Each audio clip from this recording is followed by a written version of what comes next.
আলহামদুলিল্লাহি ওয়াহদা ওয়াসসালাতু ওয়াসসালামু আলা মান লা নাবিয়্যা বা'দ আম্মা বা'দ।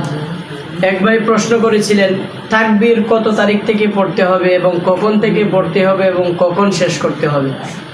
উত্তর হলো তাকবীর 9 জিলহজ ফজরের নামাজের পর থেকে 13ই জিলহজ আসরের নামাজ পর্যন্ত তাকবীর পড়তে হবে।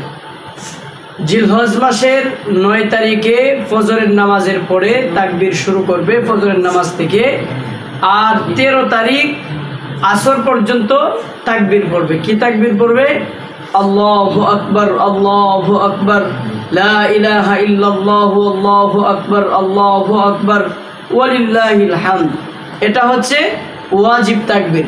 এই তাকবীরটা আমরা যারা কুরবানি দিব এবং যারা দিব না সবাই মুসলমান হিসেবে আমাদের যখন 9 জিলহজ আসবে 9 জিলহজ থেকে আমরা কি করব? ফজরের নামাজ পড়েই তাকবীর শুরু করে দিব যে আল্লাহু আকবার, আল্লাহু আকবার, লা ইলাহা ইল্লাল্লাহু, আল্লাহু আকবার, আল্লাহু আকবার, ওয়ালিল্লাহিল হামদ। এটা আমরা পড়তে পড়তে 13 তারিখ জিলহজের আসরের নামাজ পড়ে এরপরে আমরা শেষ করব।